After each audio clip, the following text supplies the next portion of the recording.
Hello, welcome to another episode of Awakening with Soulspirational. I'm Tish, and today's episode is on the third eye or brow chakra.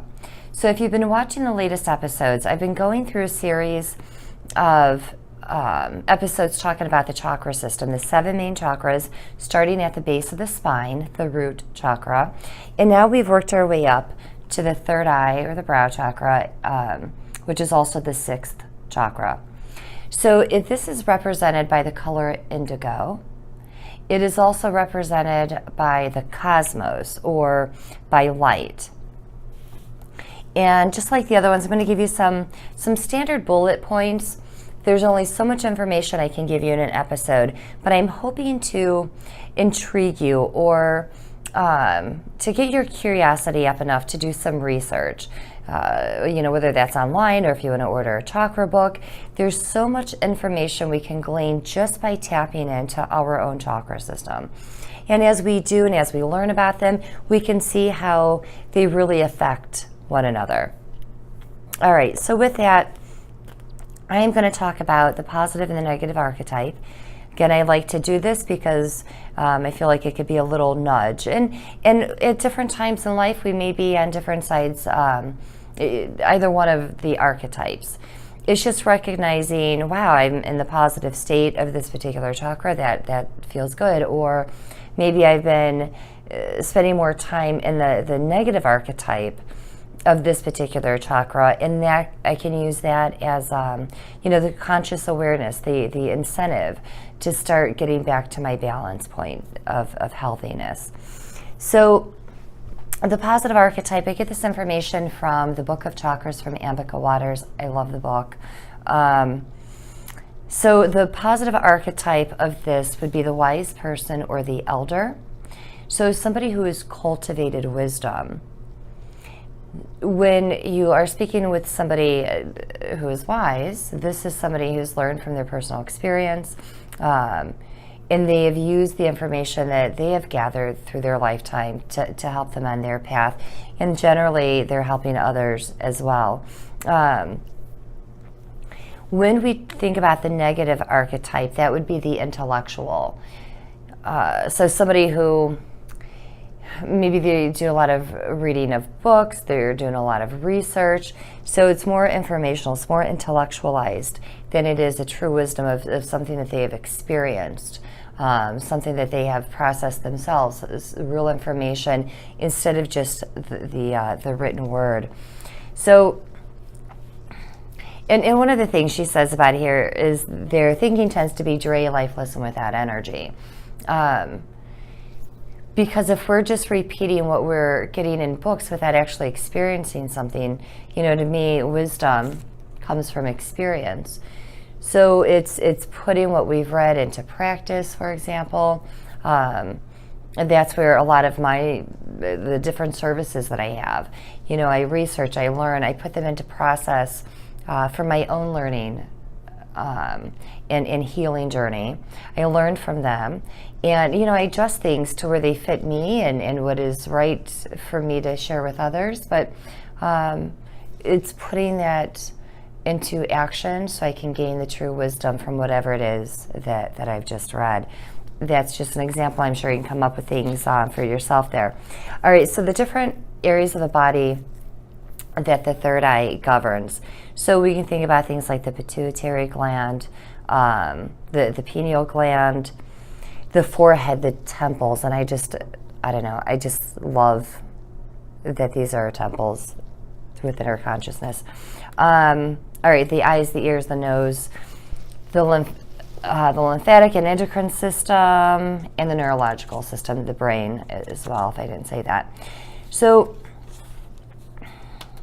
this chakra is known as the control center. And if we think about the brain, our abilities, what we have, that's the first thing that I think of is like the central processing unit. So when we're thinking about the third eye, a lot of us that are spiritualists, as we are or studying metaphysics, we're learning about the chakra system. We're going into meditation either to be still. There may be times where we're going into meditation so we can get answers. We want to quiet and still the mind. There's so much that we can see by closing our eyes. There are times where I can see some things better psychically with my eyes open, but generally it's because I'm focusing at a blank point on a wall, so my eyes, my physical eyes, have a job to do. They're focusing, and then I'm seeing with my mind. And when we have a healthy third eye chakra or brow chakra, it does help us, for those of you that are interested, in opening up our psychic senses. It helps us if you've been interested in lucid dreaming. The healthier and more balanced your third eye is, you may find that it's quicker or easier to be able to lucid dream, which is really interesting to practice that. If you're not sure what I'm talking about, look it up, see if you're interested in it. It is also wonderful for our intuition, decision-making, creativity. If we are blocked, if the third eye is blocked, then oftentimes we're not getting the clarity that we've been seeking. So we can practice things like mindfulness and meditation with all these thoughts that are just circling around throughout the course of our day. If we can just practice that stillness, the quietness, where some of those external thoughts, other things going on around us, we can just allow them to rest. And then we can open up for that clarity. So we may be, for example, deciding between job A and job B. Which job do I want? Maybe you've put out resumes lately. Now you have this choice. And both look good. You can write them down and things look pretty good on paper. But when you quiet your mind, you can even allow yourself to see what it would be like in job A, see what it would be like in job B, and your soul knows. And it could be either one of them would work great for you. But if your body is kind of resisting one of those two jobs as you are focusing what it would be like to have that, then it's telling you something. Pay attention. What is the resistance? Is it just because you're afraid that maybe you aren't good enough? Well, then those are other issues of working with why don't I feel good enough. But your soul will know. You'll get, usually you're going to get some kind of a response from your energy body or from your physical body. And with that, you can take that information to go deeper and to go deeper. So look, what does it look like within your mind to have that job? Or maybe it's about relocating somewhere. So when we think about the third eye as being represented by light, we just did the throat chakra, which is represented by sound, and now we're going into the light. And I love this too, because you can think about just turning on the light switch. Turning on the light switch, what is there? What's in your mind? What is it that you want to deal with? What do you want clarity of? So really getting in there, getting things cleared out. If we spend a lot of our time daydreaming or living in the fantasy world, that could be a sign that there's an imbalance within the third eye. And the more that we practice conscious awareness, the more we can start processing through. And some things may be easy enough where you recognize what it is and you're able to kind of get in there, move things around or clear things up, and then you're right back into balance. Other things, it may take a little while to process. And I kind of see it as I'm going through a process, the thought may enter my mind, and then it kind of flies out because I have all these other thoughts, and then it'll come back around. I can process a little more. Something else comes in that sidetracks my thoughts. It comes back, and then eventually I can get to the point where everything makes sense. I've kind of processed a little bit at a time here and there. So be kind to yourself as you're moving forward, as you're processing through, as you were opening up to your third eye, cleansing it. if things feel static or stagnant, you know, kind of getting that energy moved around. So just bringing your attention to your third eye really helps. All right, so let's see here. When we think about the light, so let's run through real quick. So we have light at the third eye, and then the sound, then we have the light, and then we have the sound, and then in the heart chakra we have our air that we're breathing, and then in the solar plexus it's fire, the sun, the sacral being our emotions, the water element, and then down at the root we're back at the earth. So as we're rising up through our physical cells, the earth, the water, the sun, and then up into the air, and then now we're getting up into those higher levels. So we're going into sound. What am I hearing? And then we're going into light, things that spark our creativity. Maybe we've just had an epiphany, and you've heard those sayings, I'm sure, where it's like, oh, a light bulb just went off. Yes, you're bringing in that conscious awareness. When you allow your thoughts to settle down, and you flip on that light switch, and you realize, wow, I can do this.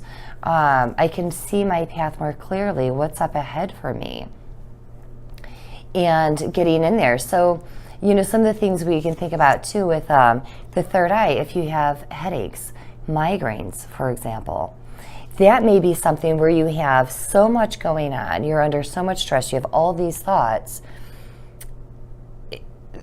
that it's creating pressure in your mind, for example. Wherever the pressure or the pain may happen to be. And, you know, if we go back up to the temples, you know, we have on either side of the head, the temple, this beautiful sacred space that lies between the temples. We get to fill the space in between with what we choose. So when we're thinking about light, it may be that I'm turning the light on so I can start processing some of that stuff that's taking up space, that's clouding my judgment. So again, that may be something that you do on your own, you're processing mentally, intellectually. It may be something that you're already doing with a talk therapist so you can process. Just remember, we want to get it out of the soul. Whenever we're processing something intellectually, that is fantastic. But when you're done, scan your body. State the intention. I want to feel where, if I am holding on to this, whatever I've just worked through in therapy, where am I holding on to it in my soul? Scan your body. What is reacting to you? And then you can go in and just kind of scoop out those places and recognize, state the intention. You know what? I'm done with this. I've released this. I'm letting it go. These are residual places energy that I'm holding on to within my being. I no longer need. So you just scoop it out. You send it into the earth. You'll let it go. And what you're stating there, without being a woo-woo, really what you're stating is, I understand that I am carrying it somewhere and my body is feeling it, but I really feel as though I have processed this. There's this little piece, and I don't want it anymore. I don't want it anymore. So whether you see it sending it into the earth or whatever, what you're doing is you're making a conscious decision to finish cleansing this from your energy body. I see it as the energy that the soul is holding on to. So however you see it, whatever works for you is what's important here. To get rid of some of that, you know, heavy negative energy that we're carrying with us. The more that we're carrying on our shoulders, you know, I just kind of see it as that the weight on the shoulders is pressing down on the spine, pressing down on the hips, the knees, the ankles, the feet. So it's just this, I just feel so compact when I think about all this stuff on my shoulders. So as we release the shoulds, and some of you may have heard me say this before, you take the word should, add ERS, you get shoulders. So we're carrying all this stuff. When you hear yourself saying, oh, I should really do X, do it or don't do it. We don't need that extra weight on the shoulders, because it is impacting the rest of our body. Get that off there. And if that means flipping on that light switch so you can recognize what you're carrying on your shoulders, so you can start releasing some of that isn't even healthy for you. You may find that as you're working with the third eye, as you're opening up, that there are other things, other visuals that are there, that maybe it's time to heal, or it's just simply time to release. It could be maybe a thought that you had 10 years ago, that now that you've started a process through your third eye, bam, now all of a sudden that thought's coming back front and center, because you can see it now. And maybe you're ready for that to be in your life, whatever that is. So I'm just going to ask for you, when you're ready, turn on the light switch. And before there was light, there was darkness, right? So consciously go into the third eye, work with it. You can find different meditations on YouTube, specifically for the third eye or any chakra you want to go into. You can do for all 7 of the chakras. And speaking of which, for balancing, just like any of the other chakras, again, visualizations, guided meditations. You can look up whether it's crystals or essential oils. What can you use to bring in to help you balance or open up or cleanse, whatever it may be for you for your third eye? You can bring in the color indigo. You can wear the color indigo as a reminder that you are opening up, or you are balancing or cleansing, whatever it is for you for your third eye. It's bringing conscious awareness. And if we keep coming back to being consciously aware, there's so much that we can experience. There's so much more information at our fingertips if we are on our spiritual journey, if we are on a healing journey. Use the chakra system as a way to bring you in to process this stuff as you're going through. All right, so in doing mindfulness, practicing mindfulness and meditation can really help. So even though the weather is turning here in Ohio, you can mindfully walk in your own home. You can mindfully walk at work. So you can state the intention, for example, every time, and start small. You can say every Tuesday, anytime I go to the bathroom, my steps to and my steps back, so back to my desk or whatever room in the house you happen to be in, I'm going to walk mindfully. So anything that doesn't have to do with me walking to and from the bathroom, I'm just pushing out. I'm pushing it. I'm going to just recognize the fact that a different thought came to mind. I'm going to gently push it aside and get back to my steps. You could even say step, step, step, step to try and give your mind something to do by saying mentally the word step, step, step. Obviously, watch your step. But again, what you're doing is you're quieting the mind. You can practice mindfulness while you're doing the dishes. Anything that doesn't have to do with doing the dishes, you're pushing out. You're pushing out.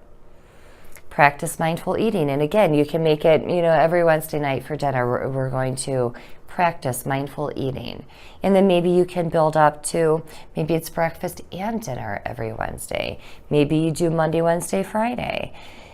The more that you practice, and it's one of those ones where it's so easy, or it's so simple but not very easy, because the mind is doing what the mind is supposed to be doing. It's thinking, it's processing, it's working. So if you just train, bring your mind, your intention, your attention, your focus back to eating, whatever it is that you're eating, again, you're helping to slow down those thoughts around that have nothing to do with your dinner or your breakfast, whatever it happens to be. That can really help. Again, we say you can't see the forest through the trees because you have all this stuff right here. So you just let some of that stuff just kind of I just see it floating down, where it's kind of settling down. And then it's like I can see that light, because to me the light is always on. It's just I don't always see the light, because sometimes I just have so much stuff going on in my head that it's blocking it. So when I can get some of those thoughts to just kind of settle down, literally just settle, then I can see things much more clearly. And again, if you're somebody who wants to practice your psychic abilities, all of us have them. I really feel that it was our gift from God to help us navigate our physical experiences. So if you choose to open up to your psychic abilities, work with your third eye. But don't forget, it's just one of 7. So the healthier all of them are, just the better you'll be, mind, body, spirit. So that is the third eye, kind of encapsulated there. Again, there's so much information. Some people will jump right to the third eye because they want to practice their psychic abilities. They want to hone their intuition. As I just said a moment ago, please just keep in mind it's just one of the entire system. Work on the other ones as well. That'll keep the energy flowing from above, flowing down through you, the energy that is flowing down and rising up through you. So you want to have that healthy flow up and down, up and down. So just be mindful of that as well. So thank you so much for watching today's episode on the third eye or the brow chakra. If you have any questions, please feel free. You can email me. You can go to my website and contact me through there as well. My email address is info@soulspirational.com. And my website is soulspirational.com. So SOUL as in the soul, and then spirational, SPIRATIONAL.com, soulspirational.com. So thank you. Until next time, be well, and namaste.